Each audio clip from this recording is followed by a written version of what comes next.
Yes po, muli po isang magandang araw mga kabarangay. Shocking po itong nagdaang usapin dito sa SKE. Hintay po tayo ng hintay. Wala naman pala tayong inihintay. Mga kabarangay, pag-usapan po natin, ano ba ang maaaring mangyari kung talagang wala pong nakarating na kopya ng ratified bill sa Office of the President. Ang aking pong taus-pusong pag-aanyaya sa lahat po ng napadaan lamang sa aking channel, Junior's Ring, kayo po ay aking malugod na inaanyayahan na mag-subscribe. Pakiclick na rin po ang notification bell para palagi po kayong updated sa aking mga bagong videos. Yan nga po, sinabi po ni Madam Claire, tagapagsalita po ng Malacanang, na wala pa silang natatanggap po na kopya ng ratified bill o yung tinatawag po na enrolled bill na. Ano po ba ang ibig sabihin nito, mga kabarangay? Bakit nangyari ito? Napakarami po ng mga katanungan.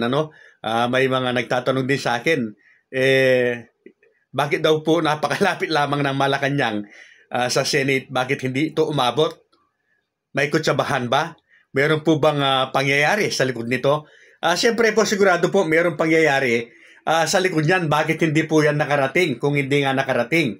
At maaari sa mga susunod po na mga araw, mga buwan, mga taon, ay malalaman po natin ano ba yung nasa likod ng pangyayaring yan. Bakit nagkaganyan, mga kabarangay? Ang masasabi ko lamang po sa mga nakaupo, tanggapin na lamang po yung katotohanan.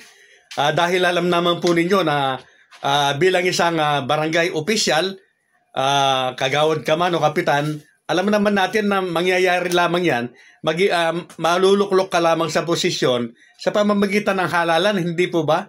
So wag tayong magdidepende dito sa mga appointment na ito, extension na ito. Kung tayo po ay talagang isang tapat na lingkod bayan, ay hahayaan na po natin ang nangyaring ito. I-charge na lang natin sa eksperyensya. Hindi po ba? So tuloy-tuloy po ang buhay, patuloy na magtrabaho para sa ating mga kabarangay. Tiyak po na aanihin mo yan kung talagang ikaw po ay nakapagtrabaho sa iyong barangay. Kahit ilang araw lamang yan, ilang panahon. Alam po ng ating mga kabarangay kung sino po yung talagang karapat-dapat at napipiliin po nila pagdating ng halalan. Sino ba naman po ang hindi masasaktan? Siyempre po, pinaasa po tayo, umasa tayo. Sino ba naman ang hindi maniniwala sa salita ng isang senadora, sa salita po ng isang congressman, hindi po ba? Kaya lang po ay talagang ganyan po ang buhay. Minsan po ay talagang may nagkakamali, may pagkakamali, mga kabarangay, na pwede naman po nating ayusin sa mga darating na halalan pa. Hindi naman ngayon lang nagtatapos itong halalan na ito Lalapit pa rin sa atin po ang mga yan. Kaya nasa atin na lamang po yan kung haayaan natin na mangibabaw pa rin ang mga ganyang tao, ang mga ganyang klase ng politiko. Balikan po natin ang ating pinag-uusapan. Ano ba ang mangyayari ngayon na hindi pa nakarating yung kopya ng ratified bill sa presidente? Ilang araw lang nakakalipas. Mga kabarangay, masakit man pong sabihin, lalo-lalo na sa mga umaasa, patay na po yan. Patay na ang batas na yan. Kailanman po ay hindi na po yan mabubuhay. Pwede po nilang balikan yan, pwedeng umpisahan uli sa 20th Congress. Yes po, pwede po silang magpanukala uli sa pagbubukas po ng Kongreso kung gugustuhin po nila.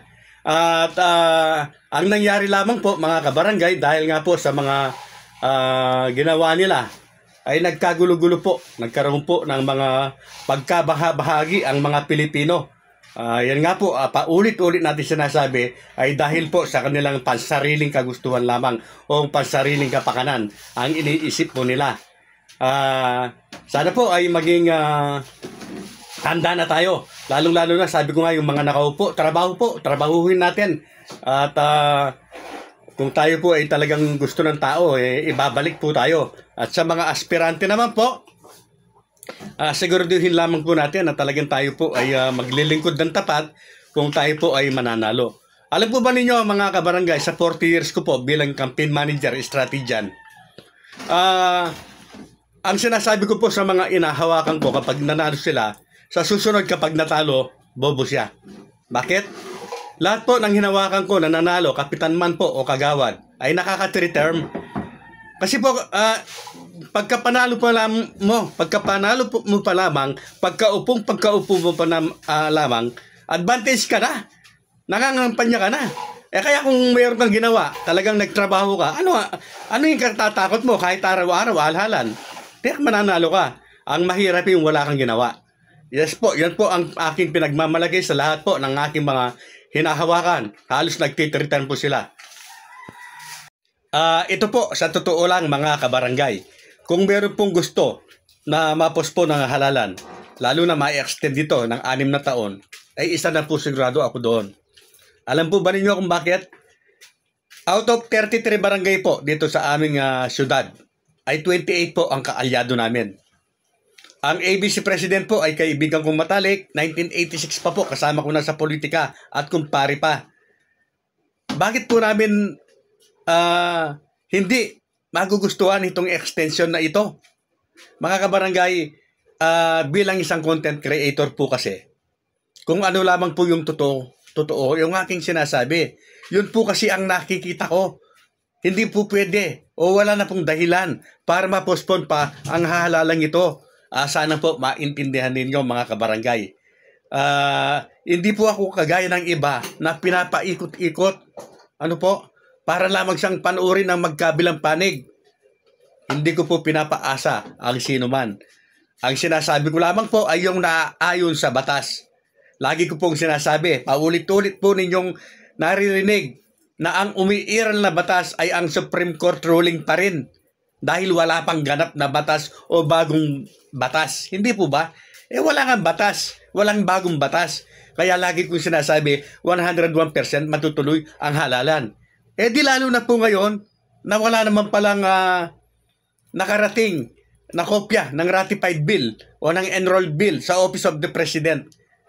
Wala siyang pipirmahan. Wala siyang ibibeto. Walang magiging lapse into law after 30 days. Ganap na patay na pala ito. Patay na pala ito after na mag-siniday. Malinaw na malinaw po. Matapos po na magsara ang Kongreso, ay nakasara na pala o patay na ang batas na term setting bill na ito. Sana po malinaw sa inyong lahat mga kabarangay. So ang halalan po ay tuloy na po 101% December 1, 2020. At congratulations po kay Sir. Sabi po niya natanggap na po ang aking pinadala na bracelet at sing-sing. At nagustuhan naman po niya. Maraming salamat po. Congratulations muli sa iyo, Sir. At sa mga hindi pa po nabibigyan, pasisa na po kayo mga kabarangay. Hindi po lahat kayo ay mabibigyan ko. Limitado lamang po ang ating mga stocks. At hindi naman po sa pagmamayabang ay may halaga din po naman ang mga yan, pati na po yung pagpapadala sa courier, ano po. Pero yan po ay talagang mula sa aking puso na talagang yung kaya ko po na bigyan ay bibigyan ko po talaga sila. Kaya pakiusap lamang po, mag-like, share, comment po kayo. Dahil mas makakatulong po yan sa akin para lumaganap yung aking mga videos at syempre po lumaki yung earnings para mas marami po tayong mabili po na mga silver jewelries. At ako po ay nakikiusap mga kabarangay, lalong-lalo na po doon po sa talagang naniniwala sa atin. Pakisuportahan din po sana yung aking mga content patungkol po sa mga alahas, sa mga ginto, silver, at sa mga old coins po. Dahil sa mga content na ito po, sa mga darating na araw, ay dito po ako pipili ng mga mabibigyan pa po. At hindi lamang po silver jewelries ang aking pinamimigay na giveaways mga kabarangay. Nagbibigay din po ako ng mga silver coins, silver bar, at ganun din po ng mga old coins po na may value na pwede pong ibenta. Dahil po marami po tayong collection sa mga yan. So kung kayo po ay mahilig po sa mga nabanggit ay sana po suportahan po si Coiner String kahit ano man po ang kanyang i-content. Muli po, ako po ay taus-pusong nagpapasalamat po sa inyong lahat. At sa mga naiinis naman po sa akin, sa mga nagagalit, sa mga content ko patungkol po sa politika, politika lamang po ito mga kabarangay. Huwag po natin gawing personalan. At yan po ay mag-move on na po tayo. Kapag usapang politika po, nandiyan po talaga yung hindi pagkakasundo, yung pagkakagalit. Pero after po noon ay pagmamahalan. Coiners Ring.